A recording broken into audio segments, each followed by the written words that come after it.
Esses dias eu recebi uma mensagem no WhatsApp de um cara que talvez você conheça, que é o Rodrigo Silva, criador da UB Tutorials, um canal que foi muito grande no Brasil.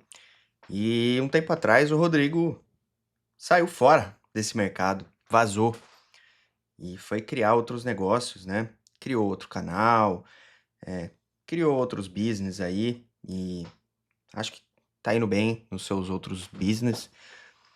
Só que ele me mandou uma mensagem com vários áudios, assim, meio assustado, né? Tinha um monte de áudio, eu parei pra ouvir. Ele falou: Cara, olha isso, eu tô de cara, mano, eu tô chocado com o que tá acontecendo. E esses áudios eram músicas que ele tinha criado no Suno, a IA mais conhecida aí de criação musical.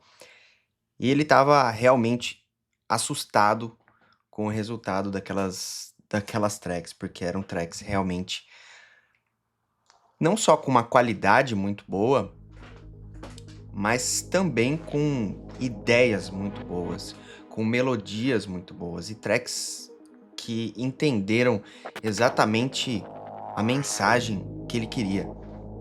Eu não sei muito bem como que funciona o Suno, não sou um grande especialista, apenas brinquei algumas vezes ali, mas eu acho que ele colocou algumas referências da Xenon Records e o resultado das músicas que foram criadas, ele mandou umas 8 músicas. É assim, assustador, né? Um nível técnico de produção que uma pessoa demoraria aí 10 anos fácil, quebrando a cara no Ableton para alcançar. Isso tudo traz uma certa preocupação, né? A mensagem que ele me mandou foi de preocupação comigo, né? O que vai acontecer com você a partir de agora? O que vai ser da sua empresa, né? O que vai ser dos seus samples e presets que você produz? O que vai ser da educação que você tenta oferecer para as pessoas aí que querem produzir música eletrônica? E eu confesso para vocês que isso é algo que sim me assusta. Às vezes eu sim vou dormir pensando nisso, porque pode ser que de uma semana, de um mês para o outro, tudo que eu construí ao longo dos últimos 11 anos vá para o ralo. E eu vejo outras pessoas, outros players como eu, que tinham negócios parecidos, tentando migrar para o negócio de IA, ensinar como produzir música por IA, mas sinceramente, eu não acredito muito nesse modelo de negócio, porque eu acho que aprender a produzir com IA é uma coisa muito fácil, não precisa mais de alguém para te ensinar, basta digitar um prompt lá. É mais fácil eu vender um pack de prompts prontos do que ensinar alguma coisa ali. Eu acho que o negócio já é meio autoexplicativo e vai ficar cada vez mais autoexplicativo, vai ficar cada vez mais fácil. E o fato é que a SonarWorks, que é uma empresa aí de áudio, fez uma pesquisa e eu descobri isso num outro vídeo falando de IA aqui, de um canal, preciso mencionar o canal, eu acho que é Audio University, que ele menciona essa pesquisa e eu não li a pesquisa, eu apenas assisti esse vídeo. E nessa pesquisa, ele aponta alguns cenários, né, de produção a partir da IA. E acontece que a gente está no ano de 2026 e este é o ano da disrupção, ou disrupção, eu não sei como fala direito essa palavra.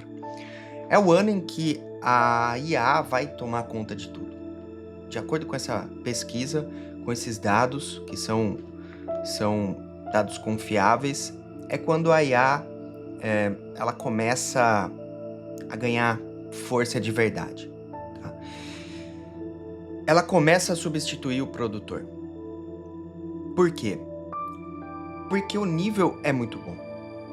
O nível de produção, de mixagem, de masterização já está muito bom.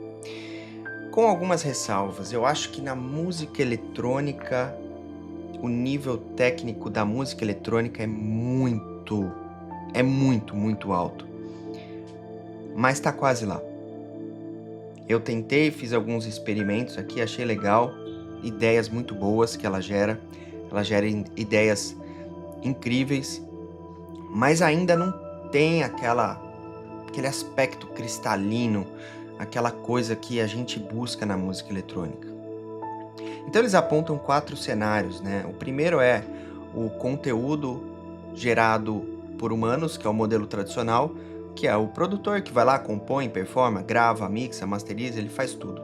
O segundo cenário é a produção assistida por IA, ou seja, o produtor ele vai utilizar IA em vários dos seus processos. Por exemplo, eu quero criar uma melodia, eu vou ter ou um plugin que cria melodia automática, ou vou usar um Suno para gerar ideias, eu posso gerar samples, eu posso fazer uma mixagem, uma masterização por IA, esse tipo de coisa. Mas a peça central ainda é o produtor. E aí a gente tem o conteúdo totalmente gerado por IA, que é baseado em prompts. Eu digito um prompt e a IA vomita uma track completa. Esse é um terceiro cenário. E o quarto cenário é o conteúdo gerado por IA em tempo real. Então imagina que você tá, sei lá, num jogo e o jogo chega numa determinada fase e ele vai criar uma música para aquela fase ali, para aquela situação específica em tempo real. Ou talvez, sei lá, você tá num cruzeiro, num navio, alguma coisa assim, e o negócio vai gerando experiências ali para você em tempo real. Então esses seriam os 4 tipos, né, de cenários que a gente pode ter com a IA, mas existem 3 previsões.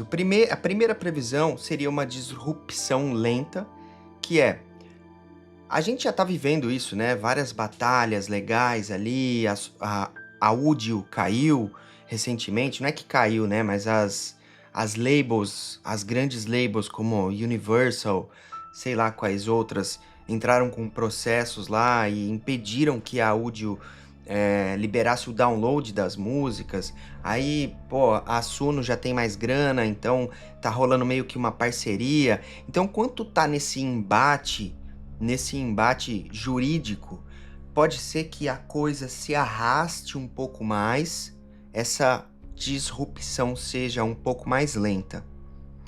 Num segundo cenário, a gente tem uma disrupção mais rápida. Uma coisa que a partir de 2026 agora até 2030, exploda o negócio. E um terceiro cenário, que seria o meu favorito, mas que é o que eu menos acredito, que seria nenhuma disrupção.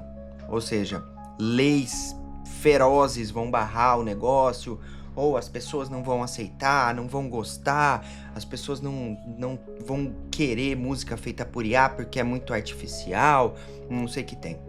Seria o ideal, mas eu não acredito muito nisso. O que eu realmente acredito? Eu acredito mais, talvez num cenário entre 1 e 2, uma disrupção lenta, ou talvez um pouco mais rápida, mas que ainda vai ter o produtor ali como peça central. Eu acho que, assim como aconteceu com o design, você não contrata mais um designer para fazer um flyer, um negócio, sei lá, uma capa de YouTube, por exemplo. Existem, né? Existem. Mas as pessoas usam IA, usam o Midjourney, usam o Google Nano Banana. Eu, por exemplo, crio as minhas thumbs no Google Nano Banana. Eu crio as capas, às vezes aquelas box 3D. Às vezes eu pago um designer para fazer. Eu pagava um da Europa, era um cara de Portugal, e acabou ficando caro. Eu adorava trabalhar com ele, mas acabou ficando caro, porque, porra, o euro é muito caro, e a IA faz, cara, com a mesma qualidade. Se você entrar na minha loja, você não sabe qual box foi feita por um designer, qual foi feita pela IA. É tudo muito bom, é muito rápido, é muito barato, né? Então eu acho que na música vai acontecer muito isso. O cidadão comum ali, para criar coisas meio banais, ele vai utilizar a IA e vai matar o produtor. O cara que quer criar um beatzinho de rap ali para ele brincar, para ele colocar no TikTok, ele não vai mais pagar um beatmaker. ele vai... As coisas mais banais, então a gente vai ter uma super explosão de materiais produzidos por IA, materiais mais básicos, mais rasos, mas ainda vai ter o produtor lá. A banda, eu acho que ainda vai ter a banda que vai ser mixada e masterizada no estúdio. Eu acho que ainda os filmes ainda vão ter a sua masterização lá no estúdio e tal. O sound design vai ser assistido por IA, mas assim como a gente tem hoje, você quer fazer uma peça publicitária aí, uma coisa importante, você vai precisar de um designer. Eu acho que na música vai ser a mesma coisa. Então o que tá acontecendo assim no meu ponto de vista? A gente vai separar quem é verdadeiramente profissional. O cara que só faz um negócio mais ou menos, ele vai sim ser engolido pela IA. Eu acredito que a gente vai ter artistas que vão tocar lives feitos inteiros por IA e a gente não vai nem saber. Vai acontecer isso.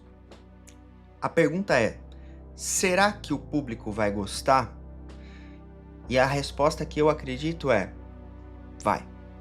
Eu acho que vai. Porque a IA entende muito bem do ser humano. Ela entende o que é que o ser humano gosta.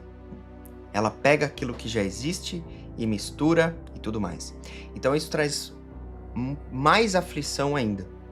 Porque eu poderia ficar mais tranquilo, poderia me tranquilizar pensando o seguinte: a música feita por IA, ela não tem emoção, ela não tem alma, ela é plástica. Mas fizeram um estudo comparando qual música emocionava mais um certo grupo de pessoas e colocaram músicas feitas por IA, músicas feitas por humanos e, acredite, a música feita por IA emocionou mais as pessoas. As pessoas gostaram mais, porque ela sabe fazer um negócio de um jeito extremamente absurdo, que ela mistura tudo de bom que já existe, tudo de bom que já foi feito. E aí a gente entra um pouco mais numa questão filosófica, que é: por que você faz arte? Se você faz arte somente para ser visto, não como uma expressão autêntica do seu ser, eu acho que nesse caso vai ficar uma competição muito complicada. Mas existe a arte pela arte, a arte como uma própria expressão da vida, uma arte como uma própria interpretação da realidade, que é uma necessidade de algumas pessoas de expressar os seus sentimentos, de expressar a sua visão da realidade, compartilhar isso com outras pessoas e fazer com que outras pessoas sintam aquilo que você sente ao experimentar a realidade. Isso é um desejo que eu diria que ele é um pouco mais puro do ponto de vista de não depender tanto de aspectos financeiros, econômicos, de likes, de aprovações. É a arte pela arte. Então eu acho que levar uma carreira hoje na produção como um artista, se você não faz isso porque você tem um desejo muito autêntico de se expressar, você busca apenas o reconhecimento, o aspecto mais mercadológico ali, como uma carreira, eu acho que as coisas vão ficar um pouco competitivas, complicadas demais. E a gente não sabe onde isso vai dar, essa é a verdade. Ninguém sabe o que vai acontecer. Mais uma vez, eu poderia me tranquilizar com tudo isso, com o pensamento de que as pessoas gostam de coisas feitas por pessoas e que a música feita por IA nunca vai tocar o coração das pessoas. Mas isso não é mais verdade. Porque a música feita por IA, ela consegue tocar as pessoas. Ela consegue ter groove. Ela consegue ter todos os atributos que uma grande produção tem. E isso é aterrorizante, do meu ponto de vista. Mas eu acredito que nem tudo é desespero. Como pode ser de um lado aterrorizante, do outro lado é empolgante também. De um lado é assustador, mas do outro é excitante saber que eu vou ter tantas ferramentas que vão facilitar o meu processo. A música em geral, ela sempre foi marcada por momentos de grande disrupção. A gente teve o momento em que o vinil foi substituído pelo CD. A gente teve o momento em que o CD foi substituído pelo MP3. A gente teve o momento em que surgiu o Napster e acabou com as labels, explodiu a pirataria. E de repente surgiu o Spotify, os streamings, que acabou com a pirataria. Acabaram com a pirataria. E o mecanismo de consumo da música, ele mudou, ele teve grandes shifts ao longo das últimas décadas, né? Eu vivi vários desses shifts. Eu sou da época, quando eu era pequeno, só existia vinil e fita. Eu ia no mercado com a minha mãe e eu queria comprar fita. Eu me lembro que eu era criança, 7, 8, 9 anos, e eu olhava as fitas de rock lá e queria comprar. Às vezes minha mãe não deixava, às vezes ela deixava. E eu me lembro perfeitamente que eu vi uma fita de uns caras meio cabeludo. Falei, mãe, compra pra mim, compra, deixa eu comprar no Carrefour. E aí ela deixou eu comprar, eu não sabia o que era aquilo, era uma fita do Ramones. E aí eu passei a curtir Ramones com uns 9 anos. E, pô, aquela fita durou até sei lá quando. Então era um consumo diferente, era um mecanismo diferente que, de repente, foi substituído por outro, e por outro, e por outro. O padrão de consumo, o padrão de produção, tudo mudou. A CDJ, quando eu comecei a tocar, era CDJ S100, 100S, sei lá. CDzinho ali, todo mundo com CD, pastonas de CD pra tocar. De repente acabou tudo isso, agora é só pendrive, agora não tem mais nem pendrive. Já liga não sei aonde lá, e já o bagulho já conecta no Beatport, streaming, sei lá o que. Tudo vai mudando muito rápido, né? Então, eu acho que a gente tem que não virar as costas para isso que tá acontecendo. Eu acho que não vai acabar.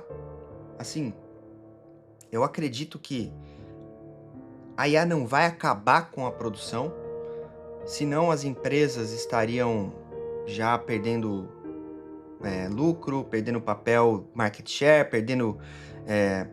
diminuindo em tamanho, e o que está acontecendo é o contrário, né? Empresas de plugins, empresas de software estão aumentando, estão crescendo, empresas de samples estão crescendo. Então, muitos profissionais do áudio serão sim substituídos, como os designers foram substituídos, mas eu, na minha ignorância, eu acho que durante um tempo ainda, alguns anos, a gente vai ter a IA como um assistente da nossa produção. Quem é verdadeiramente profissional vai ter a IA como um assistente. A música vai continuar existindo, a música humana eu acho que vai continuar existindo, porque a IA ela não consegue colocar intenção, ela não consegue colocar história na música, ela só consegue misturar aquilo que já existe.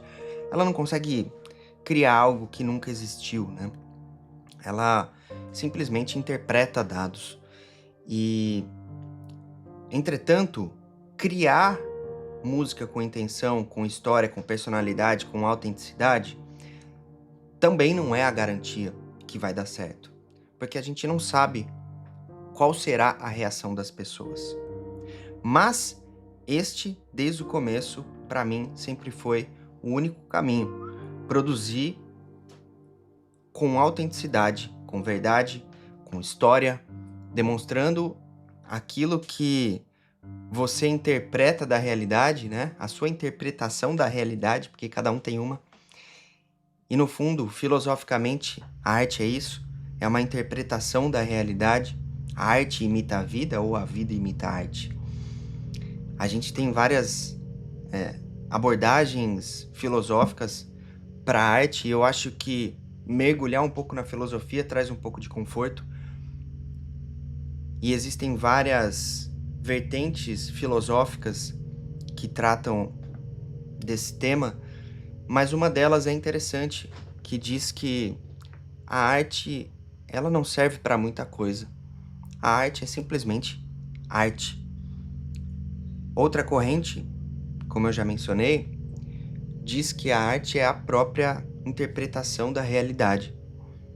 E outra diz que a arte tem a finalidade de transmitir às pessoas a emoção que você sente, a experiência de vida que você tem. Então não importa qual é o objetivo, eu acho que só vai durar nesse mercado aquele que faz a arte por um motivo genuíno. A arte pela arte. Aquele que tem apenas um objetivo de status, likes, dinheiro, esse cara vai brigar muito de frente com a IA. Porque no primeiro caso, aquele que faz a arte pela arte, ele não tá tão preocupado assim. Ele só tá querendo fazer a arte dele. Vai dar certo? Não vai? Tudo bem, eu não preciso agradar ninguém. E é claro que eu entendo que a gente tem boleto para pagar, tem artista que precisa sobreviver disso. Entendo. Mas o meu conselho, assim, honesto, de verdade, seria: faça a sua arte, mas tenha um emprego. Assim você não precisa depender da sua arte para pagar os seus boletos. E você pode ser livre para produzir com tranquilidade, expressar a sua verdade, fazer a sua arte pela arte sem ficar preocupado se a IA vai te engolir ou não. Você vai fazer o seu trabalho ali e eventualmente você vai emocionar as pessoas e você vai atingir os seus objetivos. Então é isso, meus senhores. A gente está num momento que é um pouco tenebroso, mas talvez o cenário daqui para frente não seja tão assustador assim. Talvez a gente tenha a IA como um forte aliado na produção, talvez especialmente na música eletrônica, onde o negócio é extremamente técnico, extremamente detalhado, extremamente preciso. Talvez neste ambiente a IA não consiga superar tão facilmente os artistas. Talvez. E eu acredito então, com um pouquinho de esperança que me resta, um pouquinho de esperança, que a IA vai ser um grande aliado e que vai ajudar muito. A gente vai pensar menos para produzir, vai ralar menos. Você vai digitar lá, ó, equaliza isso aqui para mim e já era. E ele vai equalizar e comprimir e deixar no esquema. Você vai digitar, cria uma melodia triste aqui agora, pá, beleza. Já tá mais ou menos assim, né? O próprio Ableton, as DAWs já estão trazendo essas ferramentas e vai ser cada vez mais, cada vez mais, cada vez mais. Então eu acho que assim, o Suno vai ser para o cara leigo e ele vai conseguir criar algo decente. Então a gente vai ter uma massa de gente leiga criando músicas decentes. E a gente vai ter os produtores verdadeiramente profissionais que vão estar ali 1 centímetro acima dessa galera. Quando se necessita música verdadeiramente profissional, o nosso trabalho vai estar ali, garantido. Assim como quando a gente precisa de um designer para fazer um negócio sério. Você quer fazer um negócio de verdade e o designer vai saber utilizar ferramentas de IA, mas ele é um designer. Ele sabe das coisas, ele sabe dar os comandos, ele é um designer. Ele sabe das proporções, das sombras, de tudo. Mas ele usa a IA como uma ferramenta para auxiliar no processo. Por exemplo, para remover o fundo de uma imagem. Antigamente você tinha que recortar na unha ali para remover o fundo. Era um parto, né? Tinha o cara que tirava foto para vender em sites de imagem. Foto de um profissional de terno dando a mão para outro. Ele tinha que tirar uma foto daquilo. Uma pessoa triste na sala para esses bancos de imagem. Hoje o cara cria isso. Não precisa mais desse profissional. Mas o fotógrafo ainda existe. o fotógrafo ainda tem o seu lugar e vai continuar tendo. Então é isso. Apenas algumas reflexões aqui. Não tenho grandes intenções com esse vídeo. Não vou editar, não vou colocar musiquinha, não vou fazer muita coisa. Espero que você tenha gostado. Tamo junto. Se gostou, se inscreve no canal aí. É nóis.